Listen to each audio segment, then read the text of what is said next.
Check it out, check it out. Just do it. Like, just do it.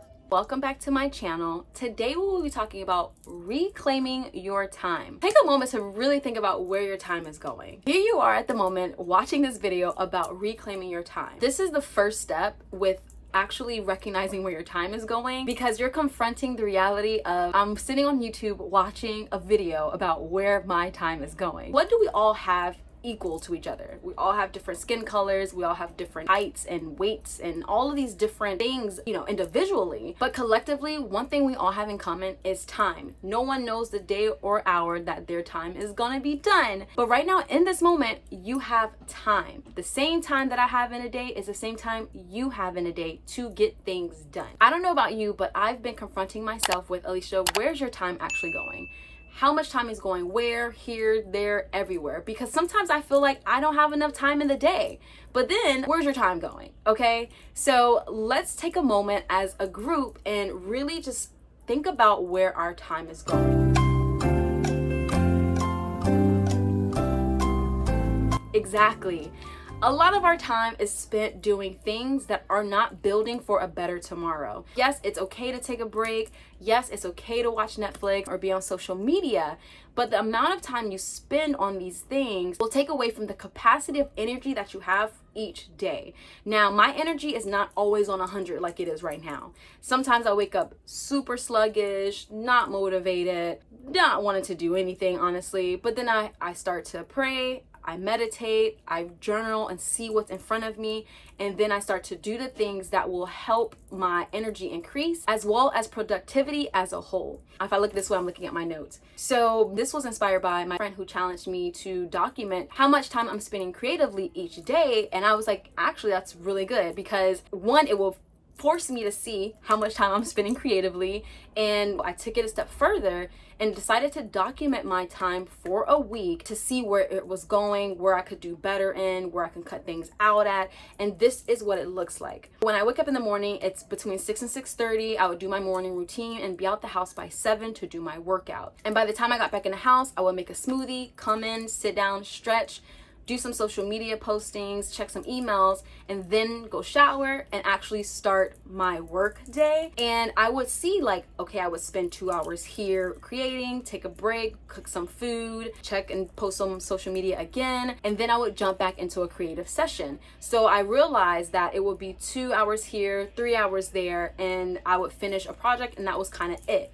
Then I was like, okay, I definitely can create more within a day, because of how I work in zones, and once I jump into my creative flow, it's like on and popping for the next 2 to 4 hours. But I've been challenging myself to have more productive days. So I would definitely challenge you to implement this tool to truly see just where your time is going. Even if you're not a creator and you're not planning out your YouTube schedule and topics and writing your scripts and notes and things, even if you're working for a company and from 9 to 5, I'm working this job, but I can wake up at 6 and have 2 hours to myself. Maybe I want to cook my food for lunch. Maybe I want to get a workout in. Maybe I want to spend some time with my, kids. Little things that you can do every day will change the way you utilize your time. Because if you have to be to work at 9 and say it takes you 30 minutes to get ready and 30 minutes to get there, so you wake up at 8, you're rushing. Now you're already rushing in your day. But say you wake up at 7 and you have still an entire hour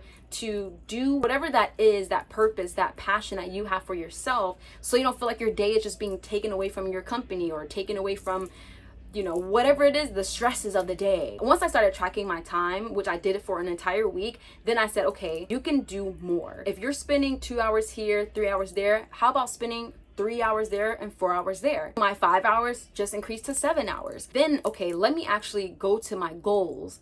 If my goal is to post 2 to 3 videos a week on YouTube, how much energy is that going to take? How much creativity will that actually take? And that has what allowed me to become more productive in my days, my weeks, and overall in my months and in my years and life, right? The next thing is to prioritize your goals first. Now you have a goal list for your 6 months, the month, the week, the day. And once you prioritize your goals and then break them down to the daily goals, then you'll know, okay, these are the 8 things I need to do in a day. What do you need the most energy for? For me, it's I need to get my workout in, because if I don't, by the end of the night, I'm pretty sure I'm not going to want to get my workout in. I had a long day, I feel exhausted, now I gotta go work out. This sounds like a headache. I knock out that first, because that's the hardest thing for me to do after spending energy doing everything else that I want to accomplish throughout the day. So prioritize your goals from most important as well as what will take the most energy. For me, it's my creative sessions take time, meal prepping takes time, and working out takes time. Of course, setting up and shooting takes time too. Everything takes time at the end of the day. So you want to make sure you prioritize what's going to take the most energy from you, as well as what's more important as your energy depletes throughout the day. So the next way that you can reclaim your time is to consider multitasking. I know you're like, okay, Alicia, yeah, multitask. No, but seriously, you can have your headphones in while you're walking, and instead of listening to music, you're catching up with a family member or a friend. At least you know you got your workout in, you also caught up with a friend or family member, and now you get to do something else. So multitasking is extremely important. Very important in his life. The next thing that you should implement with reclaiming your time is cutting back the things that do not get you a step closer to your goals, to your better day, to your higher self. Yes, if you're on social media 2 hours at a time just scrolling, or TikTok, because that TikTok will get you. Yes, social media is definitely one of the biggest energy drainers when it comes to where your time is going. I do spend time on social media to engage with other people, see what's going on. But if you're spending 2 hours at a time, or 4 hours, 6 hours in a day on social media, that time could be utilized in so many other ways. Same thing goes with being on the phone for an hour. Cut it down to 30 minutes. Let's talk about what we got to talk about. I love you. Let's talk later.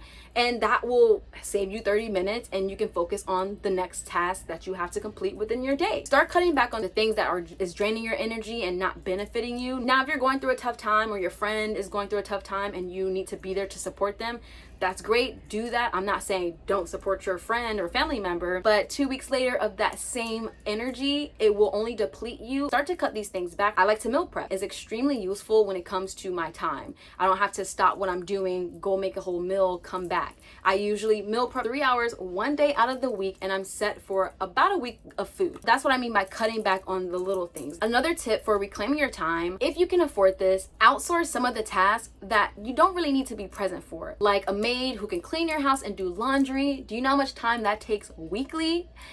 If you can afford it, it's definitely worth it. Again, meal prepping, it saves you so much time throughout the week by doing a couple of hours one day out of the week. If you're a content creator, outsourcing someone to edit your video, to set up your thumbnails, a lot of things that you spend time on, you can outsource them if you can afford them. If you can't afford it to outsource it, then really delegate where your time is going and how much you can do in one day. Do not underestimate how much you can get done in an hour, in 2 hours, in 3 hours. Take a break and go back at it. That's why that is the first step in reclaiming your time, because you actually see how much you're putting in every area of your life for the goals that you set for yourself and leveling up for the higher version of yourself. And then last but not least, do not overthink it. Do not overthink your process. Do not overthink the output that you're doing every single day. Some moments you will have to challenge yourself to go harder. Like if I have a trip in 2 weeks, I'm gonna probably double up my workouts, cut some carbs, things like that. I feel like people push themselves so hard that they're burnt out and they don't even want to do anything. They're not inspired. They're not encouraged to build a better version of themselves. They don't even want to go to the job that they work at. You don't want to be in that place, because then that leads to self-doubt, that leads to depression, and just a lot of negative Nancy vibes. Like, I don't like negative Nancy vibes. I do go through them. I'm not perfect. I'm not always on 100. But even when I do have those moments, I just sit, I pray, I journal, and release those emotions. You don't want to overthink, oh, I didn't do this, I didn't do that, I need to get this done, because that you felt that's stressful. That feels stressful. I try not to be stressed when I'm creating, because I feel like that will come out in my videos. I try to be as joyful, as passionate, as excited, because I want you to receive that level of passion. I really want you all to take advantage of this information that has helped me and is helping me every single day when it comes to my time management and reclaiming my time. It's time to get back on your A game. If you haven't got off your A game, shout out to you. That was not easy when everybody around you is sad and depressed and confused. That takes a lot. So shout out to everyone who has been able to keep their habits and motivation and keep going. I feel like we're all trying to figure out this new normal as a whole, and that is great, but before we figure out the whole, we got to figure out what it is for us individually. And one last thing I really want to say, stop comparing yourself to other people. Like, my friend was like, Alicia, you seem like you never go through anything. I was like, what? Just the other day I went through something. He was like, but you don't really talk about it. I was like, well, first of all, I give it to God, because that's the light of my life, the source of my joy, the source of my hope and energy and faith. Of course I'm gonna go to the I am about all of the things that I'm feeling. I release them and I'm back on my grind. I don't sit too long in sadness or negative thoughts because I don't feel like it gets you anywhere. So yes, do not compare yourself to the next person who seemingly is doing better. You have to remember that social media is typically the best version of ourselves. Sometimes if you watch my stories, I be showing y'all the truth, no makeup, hair all messed up, I just came from a crazy jog, whatever the case may be. But you look at other people's page, it just seems picture perfect.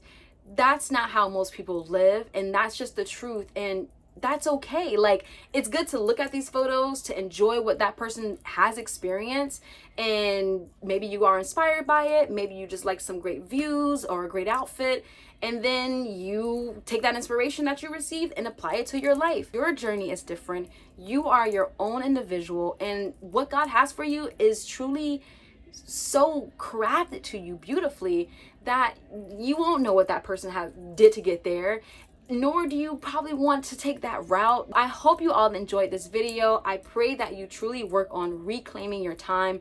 And number one was the most important step. Track what you do every day with your time. Thank you to all my supporters who have been rocking with me for the past 7 months. We're almost at 800 subscribers. Thank you so much for all the love, but turn on your notifications so you do not miss out on another Lead Talks. And if you're new to my channel, maybe you've stumbled on my page before, maybe I popped up on your homepage. If you like this video and you made it to this point, go ahead and hit the subscribe button for more videos. I hope I was able to help you see it from a different perspective. And I'll leave you with this last tip if you made it this far. Your perspective is everything. The way you see what you're accomplishing in your day is extremely important. It takes daily commitment and the perspective of what you're doing every day. How you see it, how you talk to yourself, and realizing, you know what? I actually do get a lot done in a day, but I can clean up in some areas and put a little bit more time doing this instead of doing that. So make sure your perspective is coming from a place of love of self and love for what you're doing every day. I love you all so much. This is a girl, Lee Poitier, and this is Life with Lee. Later.